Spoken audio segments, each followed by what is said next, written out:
Et depuis le début de ce confinement, certains se plaignent des joggers dans les rues, d'autres se demandent si les personnes qu'ils voient passer ont vraiment des emplois essentiels. La délation a augmenté dans certaines communes. Ce sont les maires qui ont appelé les Français à dénoncer leurs voisins. Selon Alternative Police, la délation représente jusqu'à 70% des appels reçus dans certaines agglomérations en France. On va en parler justement avec Denis Jacob, secrétaire général Alternative Police CFDT. Bonsoir Monsieur Jacob. Selon vous, comment vous analysez la hausse de la délation? Est-ce qu'un citoyen est aujourd'hui apte à dénoncer ses voisins? Non, pas du tout. Alors, il faut relativiser le phénomène. C'est pas partout en France, c'est pas une vague de dénonciation, mais il est vrai que dans certaines grandes villes de France, par oisiveté, par ennui, par confinement, peut-être dans des appartements exigus, et puis le beau temps aidant, les gens se mettent à la fenêtre et puis regardent ce qui se passe et considèrent que eux se sont confinés et n'acceptent pas que d'autres soient dans la rue et appellent police secours pour que la police intervienne et contrôle les personnes.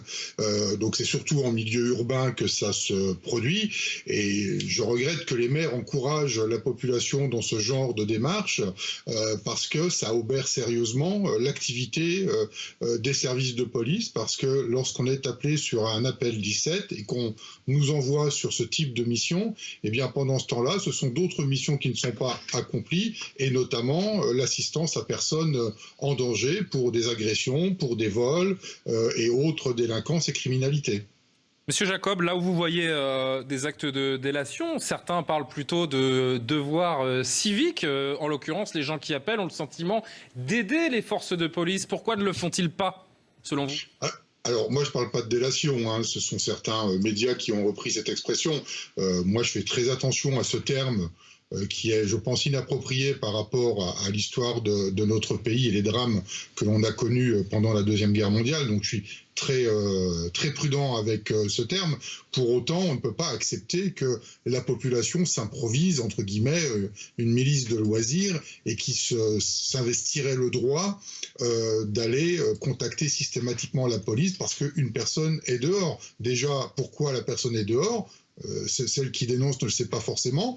Je rappelle qu'il n'est pas interdit de sortir. Il y a une attestation avec certains critères très précis pour pouvoir aller à l'extérieur et que ces phénomènes-là ne sont pas acceptables. Ce qui n'empêche pas que les gens peuvent appeler la police en cas de faits graves. Par exemple, des cris dans un appartement voisin peut être synonyme de violence conjugale. On sait qu'il y a une recrudescence malheureuse de ces faits-là. Eh bien évidemment qu'il faut nous appeler et que nous interviendrons. Mais appeler parce que on voit une personne sortir son chien et qu'on l'a vu 3 fois dans la journée le faire, voilà, il faut remettre un peu tout ça à sa hauteur et équilibré et pas nous appeler de manière intempestive pour un oui ou pour un non. En général, Denis Jacob, est-ce que vous assistez, avec les différentes remontées que vous pouvez avoir sur le terrain, à une baisse ou une hausse, au contraire, des faits délictueux en général sur notre territoire depuis un mois ? Alors, moi, je n'ai pas les chiffres à ce jour d'une augmentation de la délinquance. Je sais que dans certaines villes, il y en a. De là à dire que c'est une explosion aujourd'hui, je ne peux pas le confirmer. Merci beaucoup, Denis Jacob, d'avoir répondu à nos questions, secrétaire général Alternative Police CFDT. Merci d'avoir répondu à nos questions.